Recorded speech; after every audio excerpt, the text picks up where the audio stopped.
Thank you for joining us again and welcome back to our channel. If you are joining for the first time, I appreciate your time as always.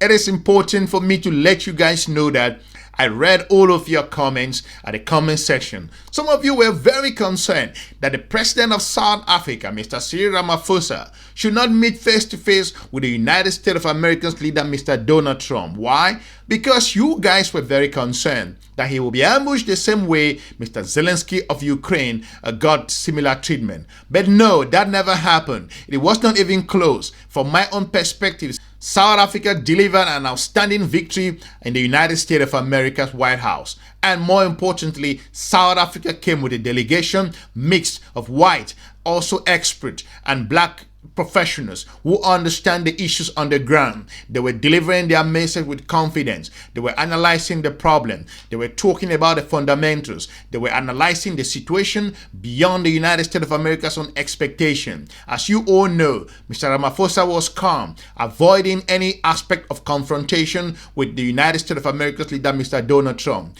But he knew his facts. He was talking on the issues, breaking it down, refusing from the particular point of respect to an extent, avoiding any aspect of misunderstanding, but delivering the message like never before seen. Mr. Ramaphosa appeared to be like a professional diplomat, a leader driving a very tense situation. But Mr. Trump was prepared. He came less prepared, I should say, from my own understanding, because what he was relying on a hearsay, I was told, we heard about this, and he was showing some documents which are of course issues that happen in South Africa. But again, like other meetings, Mr. Trump wasn't prepared. He wasn't really prepared to engage the country of South Africa because the facts were not so much at his own disposal to display. However, make no mistake, South Africa does have security problems that was acknowledged. The issue about the genocide conversation was laid to rest to an extent. South Africa does have internal problems of security that needs to be solved, that needs to be looked at. All of the teams acknowledge those different challenges. But again, this country of South Africa's team came out, was talking on the issues, were dissecting the problem, they were explaining it across the board. They were talking about it's a major problem we are facing, but the individual situation that you are mentioning here is not what is happening in the ground. You saw the agriculture minister came out and explained the difficulties, the problems that are happening in South Africa, but none of them mentioned that there's genocide happening in South Africa. I think this was an embarrassment for the United States of America because they relied on information that was given to them, was shown to them, was given to them which is unsubstantiated, and from the geostrategic point of view, it was to an extent the United States of America embarrassing itself on the global media.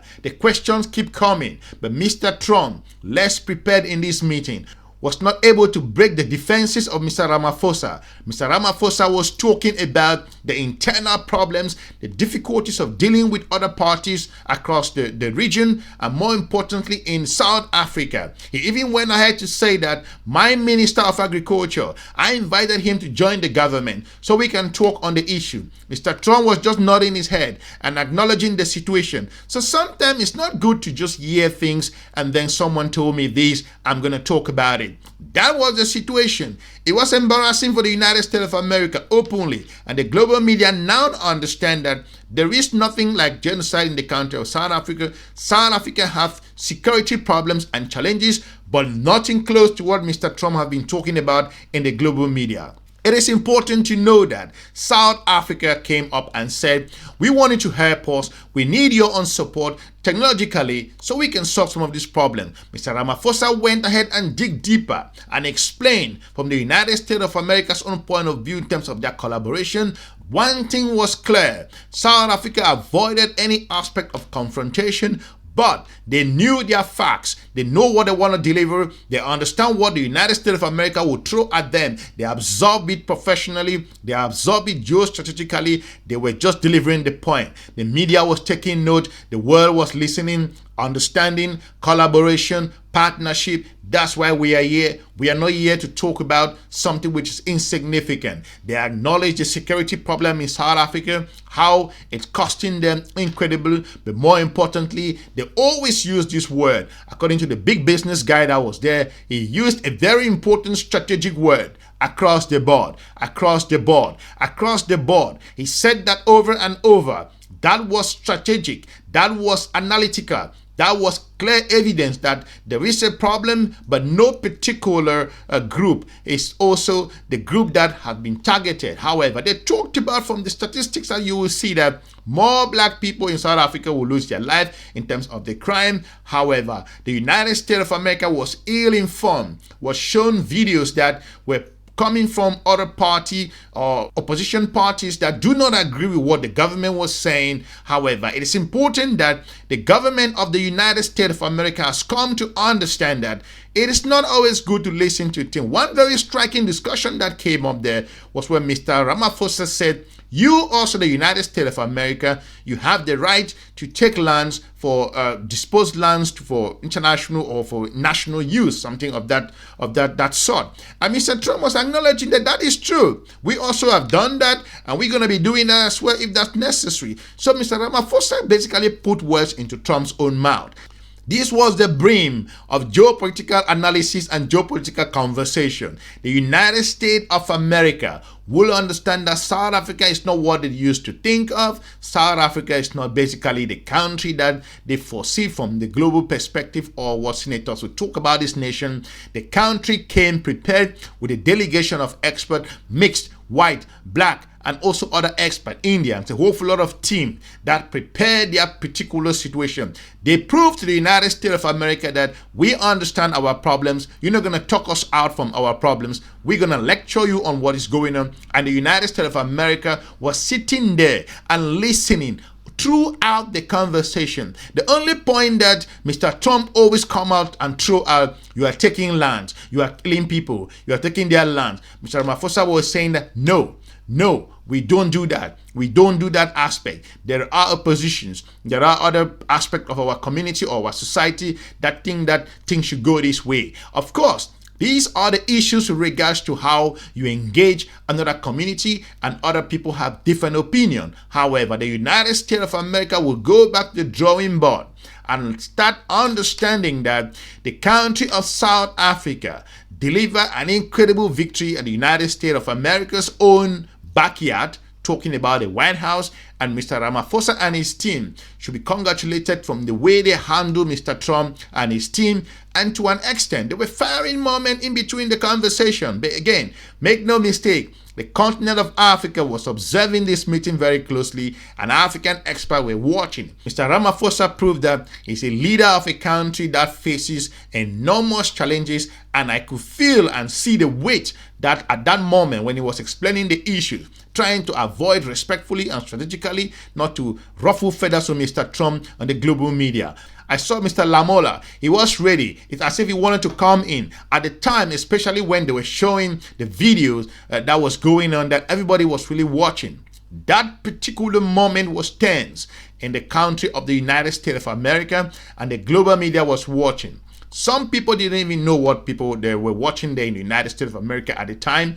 And more importantly, when the video was played later on, some people said, okay, the United States of America cannot make a case. However, the papers, the documents that Mr. Trump was showing to Mr. Ramaphosa, of course, those were some evidence, there were some issues. I don't know exactly what that was, because there were pictures and a number of things. That's why Mr. Trump relied on those two particular things, the genocide conversation, and you were taking lands, and this is what you were showing. So these are issues from Mr. Trump's own perspective. He was saying, this is what I've been told, this is what we have heard, this is what we hear people say, and these were important things. And Mr. Ramaphosa discovered that Mr. Trump was ill-prepared. He didn't have enough information, and at that point, Mr. Ramaphosa was just delivering the victory speech, lecturing Mr. Trump, explaining to Mr. Trump, giving him guidance, giving him information, providing him expertise. I think the other gentleman, the big business guy, was there and came out and talk about across the board,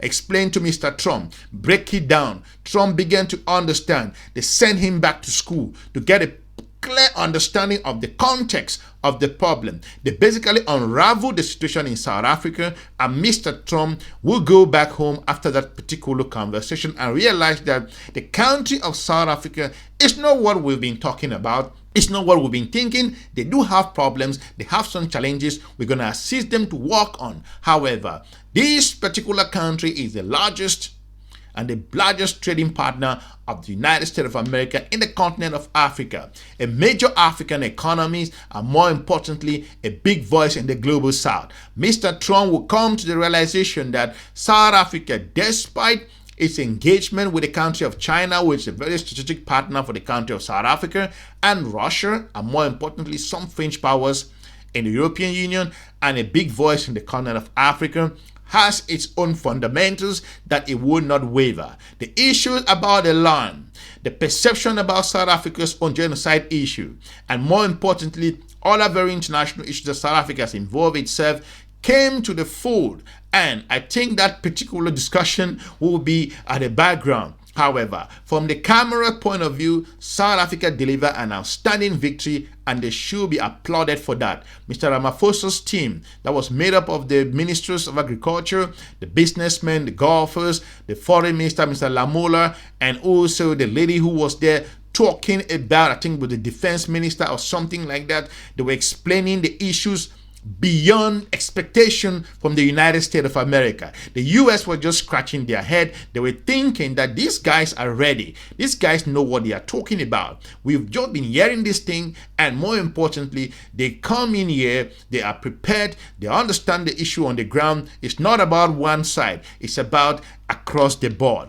Across the board. We heard that over and over. We heard that South Africans said that we, the government, have the right, as a result of our previous story, our history, have the right to make sure that we should be able to redistribute some aspect or some part of the lands to an extent. So Mr. Trump came to the realization that this conversation is going back and forth until he got angry to an extent and was basically pushing back to the media and saying some kind of words to them that they failed to look at the context of the genocide issue happening, and they are asking questions which are out from that. So that tells you that that particular back and forth with the journalists was a time when the United States lost its focus and was looking at other issues. So I think that, from my understanding, South Africa delivered an incredible victory from the geostrategic point of view. Russians were watching, the Chinese were watching, the European partners were watching, and more importantly, the continent of Africa